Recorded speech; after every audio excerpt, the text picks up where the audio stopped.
amanu wa taqau, kuncinya adalah masalah ma'rifat, karena al-awaluddin ma'rifat, pangkal orang disebut beragama, pangkal orang itu menjalani kehidupan, itu adalah ma'rifat. Kemudian yang kedua, masih pertama, ma'rifat jangan dipandang secara sempit, walaupun secara maknawi ma'rifat tentang ketuhanan, Tuhan juga harus dikenali. Tapi ini dapat kamu kembangkan dengan belajar, punya wawasan, menstimulus dan seterusnya. Artinya bahwa kalau Anda belajar, contoh umpamanya biologi umpamanya, supaya mempercepat proses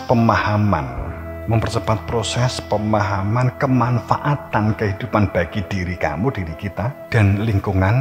Umpama biologi itu seharusnya yang dipelajari umpamanya tentang kolesterol, tentang hama, tentang penyakit, walaupun itu sudah didefinisikan sebagai kesehatan. Akan tapi kalau kita belajar kemudian tentang kolesterol itu apa, karena kita berpikir di dalam benak, orang kalau dikatakan kolesterol, orang itu kalau punya darah tinggi, orang itu kalau asam urat, berarti dia adalah sakit-sakitan. Padahal asam urat, kolesterol itu juga dibutuhkan oleh tubuh dengan kadar tertentu, dan itu apa saja makanan yang dapat menetralisir dan dapat dimanfaatkan. Mestinya pelajaran itu lebih bermanfaat daripada Anda belajar kodok ini amfibi, berdarah dingin atau berdarah hangat. Yang dipelajari itu nyemel bule barang dia kodok itu apa hubungannya? Mangan yura kena, sebagai contoh kan begitu. Tapi pendidikan yang kita jalani selama ini adalah seperti itu. Sebenarnya banyak hal yang dapat bermanfaat dan berfaedah jika dipelajari sejak awal. Mempelajari otot kodok, mempelajari ulong, tinggi apa gitu.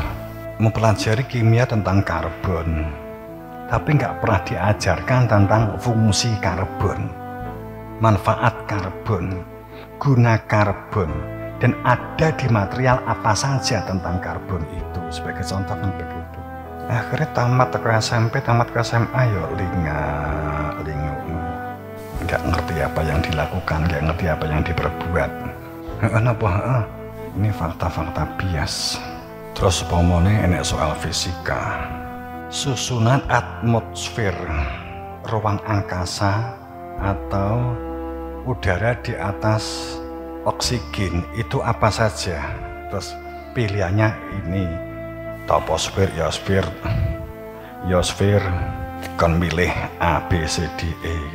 Wong yo gak tau munggah tekan dhuwur. Nyapa mbok takokne, rasah mbok jawab nek ngono kuwi. Ustadz yo bingung.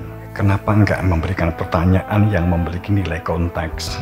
Kita bernafas dengan kebutuhan oksigen berapa persen?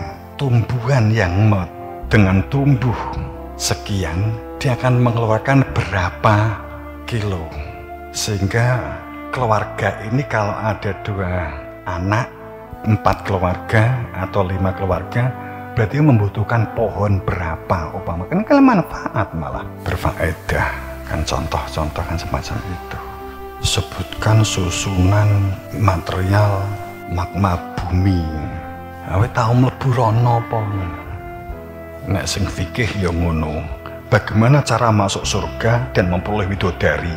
Wes jan bodoh dini. Tapi saya masih menemui di soal-soal referensi, saya nggak sebut sekolah-sekolah mana-mana gitu, kita membaca soal-soal di internet itu masih begitu soal-soalnya. Tapi saya belum melihat soal-soalnya ustadzah dek gini. Saya nggak berani. Kalau saya melihat soal-soal yang di sini, daripada saya hati ini terus ngoreksi, lebih baik saya nggak ingin lihat. Ibunya Mas Ari saja saya nggak ingin lihat. Daripada saya nyalahkan istri, makanya saya nggak lihat. Saya lihat sekolah-sekolah yang lain masih begitu.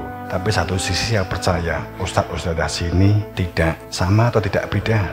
Seandainya soal-soal itu bersifat konteks dan masa depan negara untuk membentuk karakter mental, bangun mental dan kemajuan, hanya masalah itu krusial, itu simple, asesmen yang simple. Percaya percepatan kemajuan itu akan cepat sekali, hanya memperkara soal, karena otak berlatih kritis, otak berlatih analisis, otak bergerak untuk menghipotesis, sehingga mampu memunculkan tesis dengan narasi yang difahami.